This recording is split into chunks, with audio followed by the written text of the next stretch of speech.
Hey, e-commerce friend. Today's episode is a replay of one of our most popular episodes. And even if you listen to it the first time, I encourage you to listen to it again because it's likely your business has evolved a lot since then and there might be something that's more relevant to you right now, or you might just hear it differently. So don't go away, listen through. Let's get into it. Welcome to the eCommerce Badassery podcast, the place for scrappy entrepreneurs who want to learn actionable steps and strategies to grow the traffic, sales, and profit in your e-commerce business. I'm your host, Jessica Totillo-Coster, a 20-year retail veteran and former brick-and-mortar boutique owner who spent 3 years as the only employee of a 7-figure online store. That shit was crazy. I know exactly how it feels to do all the things, and I'm sharing everything I learned the hard way so you don't have to. I may have started this business by accident, but supporting badass bosses like you lights me the fuck up, and I am so stoked to see you grow. Are you ready, babe? Let's roll. Welcome back to the eCommerce Badassery podcast. I'm your host, Jessica Totillo-Coster. It's that time of year, friend. The time where we want to curl up on the couch and watch our favorite holiday movies. Home Alone, Christmas Vacation, and Elf are my favorites in that order. But before you completely check out on your business, please take some time to reflect on Q4, especially while it's still fresh in your mind, and for the entire year. When it comes to my recommendations for looking back on Q4 specifically, we're not going to go too deep on that here. You can learn more about my process for campaign reviews in episode 87, and there's also a template for you inside the resource library. I'll put links in the show notes for those. What I really want to talk about is the data you should be looking at for the entire year in your business. The end of December and beginning of January is a great time to dive into every nook and cranny as if it's the first time you're looking at it. Even if this is something you do on a monthly and quarterly basis, as I recommend, I still think you should come at it with fresh eyes at the end of the year because we have a way of remembering things a bit differently than how they actually happen. So let's talk about all the metrics that matter. First, you're going to want to start with your high-level numbers, such as your traffic, conversion, AOV, gross margin, and your return customer rate. These are the base metrics you should always be looking at, and they're the first numbers you're going to want to consider when it's time to decide what the best next steps in your business are. I go deeper into my process for leveraging your KPIs to make business decisions in episode 93, and it's also something we focus heavily on in the lounge membership. But those aren't the only numbers you're going to want to look at. There are 3 others that aren't quite talked about enough in the small business space, and that's what I want to walk through today. Fair warning, we're taking really broad strokes here. There are different ways to calculate these numbers, different cohorts of customers you'll calculate them for, different time periods, lots of different ways to play around with these. But unless you're planning on going out and getting VC funding, these broad strokes are the perfect place to start. If you're just getting started in business, some of this might seem super over your head right now. Or you might think that you don't have enough data at this stage to pay attention to these numbers. But even if that's true, learn these concepts now so that you are ahead of the game as you start to grow. First up is customer lifetime value. Essentially, how much is the average customer worth to you over the course of being your customer? This is going to be unique to each and every business because it's based on so many different factors, including your industry, product, customer, frequency of purchases, your margin, etc. Let's think about someone that serves the wedding industry. Anyone who has gotten married knows that as soon as the word wedding is attached to an event, prices increase tremendously. A cake for a birthday party is a lot less expensive than a wedding cake, even if it serves the same number of people.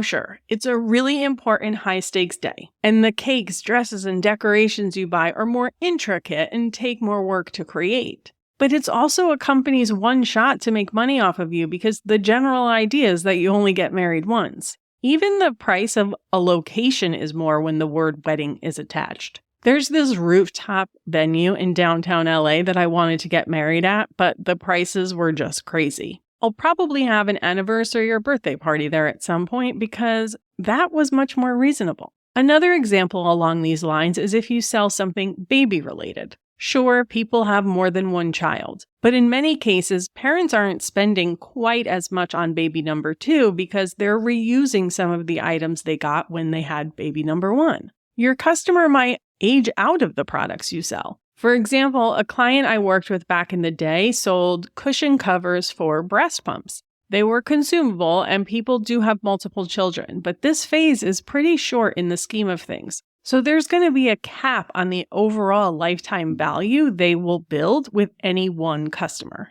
On the flip side of that is someone that sells coffee. The individual product is much less expensive than weddings, right?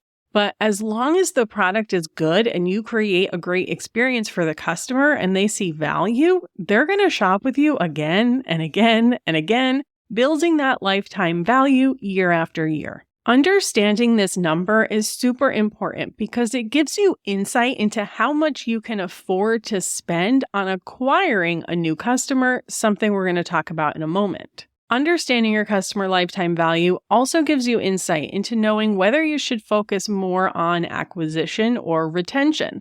We take a deeper look at that in episode 10 of the podcast, and monitoring it over time will show you how well your retention efforts are working. There does tend to be some confusion with customer lifetime value and customer lifetime revenue. A tool like Klaviyo, which actually has a CLV field and predicted CLV field when you export your list, isn't taking into account the costs associated with those sales to begin with. So technically, it's giving you customer lifetime revenue. This is still a good number to understand in the abstract, and for most of you will be pretty telling all on its own. The true CLV calculation is gross margin over a certain period of time divided by the number of customers in that same time period.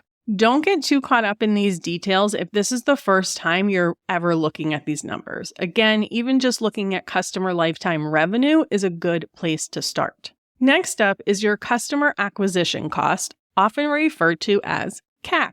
Customer acquisition cost often gets confused with cost per acquisition. Both include a consideration for your variable ad costs, how much you're spending on ads, but CAC also includes the cost of any platforms you're using, your agency fees, any team salaries, anything you spend money on that goes into the efforts to acquire new customers. Both of them are important and give you a bit of different insight into your business. But if you're only looking at one of them, I would start with your customer acquisition cost that includes all of the other associated expenses. I don't want to go too far down the rabbit hole here, but you'll also want to consider how these numbers shift over the course of the year and any potential seasonality effects, and even how your different marketing channels perform. Once you have these two numbers, customer lifetime value and customer acquisition cost, now you'll really be able to tell if you're profitable. That's where the LTV to CAC ratio comes in. Simply, your goal is to have a higher lifetime value than acquisition cost. Pretty simple, right? If your CAC is higher than your CLV, then you're technically losing money and you want to avoid that. The benchmark here is a 3-to-1 ratio. So for every dollar you spend to acquire a customer, you'll want to get $3 back in value. Of course, that is not a hard and fast rule, but it does give you something to shoot for. If you're talking about customer lifetime revenue, that doesn't account for your cost of goods. So you'll need that ratio to be higher. When you are earlier in your business, you're likely going to have a lower ratio here because it's costing you more money to get eyeballs on your business and get new customers, and they haven't been around long enough to build up that lifetime value. That's completely normal and okay. You just want to be continually improving that over time. The last number I want to talk about today is your marketing efficiency ratio, aka MER. This is a simplified, more holistic way to look at the efficiency of your advertising. You calculate it by dividing your revenue by your advertising spend. Now, this isn't going to help you figure out what channels to spend your money on or whether or not you have to tweak your ad copy. You're going to have to get more granular for those kinds of insights. but it will give you a high-level view of whether or not your efforts are paying off. This is especially important to understand as privacy laws make it harder to track ad results and we increase our touch points with customers. Just because someone didn't buy from a specific ad, it doesn't mean it wasn't an important touch point in their journey. For all we know, that ad was how they discovered us, and if they never saw it, they never would have made a purchase. This can also be helpful if you're utilizing more traditional forms of advertising that can't be measured as accurately as digital advertising like billboard, radio, and print. In my previous day job, we had 30 plus physical locations, but they were spread out all across the US. And so the majority of our marketing was super localized and included a lot of traditional marketing activities. While we couldn't necessarily calculate the exact value of a billboard, a print ad, or even radio, we did see what happened when we stopped any of them. Foot traffic and ultimately sales in the store went down. While the marketing efficiency ratio is traditionally used for paid advertising efforts, you can still use this concept to get a sense of how your organic marketing efforts are working as well. And just like the customer acquisition calculation, you can include all of the expenses associated with those marketing efforts. So that might be tech platforms, agencies, employees, or even your own time. Let's touch on that for a moment. Your own time. Because this is important in so many facets of your business. Even if you are a one-person show, it is so important to put a dollar value on the time you spend working in your business. Because as you grow, it's not always going to be you. You're going to have to outsource at some point, and you're going to have to pay those people the going rate for their jobs and whatever additional costs are associated with having employees. So when you're adding up how much it costs to run ads, make sure you're accounting for what it would cost you to pay someone else to do that work. In terms of what is a good marketing efficiency ratio, there isn't really a hard and fast rule here. Sometimes you'll see people say 3 is considered good, but there are other variables that go into determining what is and isn't good for your business. Just like your LTV to CAC ratio, if you're new to business and just getting started, it would be normal for you to have a lower MER ratio because you're just really focused on getting new eyes on your business and acquiring new customers who will eventually turn into repeat customers. You're testing and trying, likely wasting a little money along the way as you collect data and learn. This is completely normal and to be expected. The margin on your products also matters here. Someone with a 60% gross margin doesn't necessarily need as high a ratio as someone whose margin is only 40% because they're naturally going to make more money off of every sale. Ultimately, like much of what we talked about today, your goal is to be better than you were yesterday. All right, I know we covered a lot today. Even though this is a short episode, it's a lot of numbers and data and acronyms. And for many of you, even if you've heard these terms before, it might be the first time you've heard the calculation or the first time you've even considered calculating it in your own business. Some of you, you may not have nearly enough data to even bother, or the numbers are going to look abysmal because you're in more of that getting started phase. All of that is okay. I teach you this not because I want you to become obsessive over these numbers. It's just to give you new ways to look at and think about your business and marketing efforts. Honestly, even if you just calculate them this one time and don't look at it again until next year, that's okay too. Remember, these are high-level, more holistic numbers. They're meant to just give you a quick pulse on your business and confirm if you're going in the right direction. It's also a signal to say, oh shit, I'm doing better than I thought, or damn, something looks off here. To truly make change and improve, you're going to need to dig deeper. Make sure you tune into episode 93 of the podcast to learn how to use your traffic, conversion, AOV, margin, and repeat customer rate, your base metrics, to make business decisions, and episode 87 to learn my process for conducting a quarterly and/or campaign review. If you enjoyed this episode and you want me to dig deeper into numbers like this on the podcast moving forward, please DM me on Instagram and let me know. I am happy to nerd out on data with you at any time.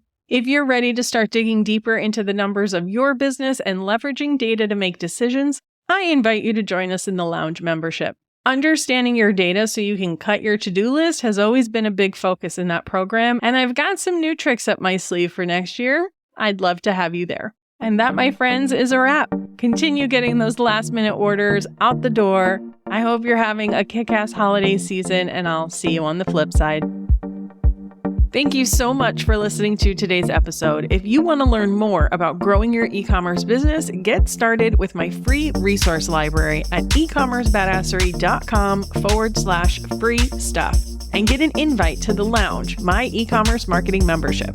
When you're ready for one-on-one support, apply to work with me at ecommercebadassery.com/apply. Before you go, would you do me a quick favor? Leave a rating and review and tap that follow button.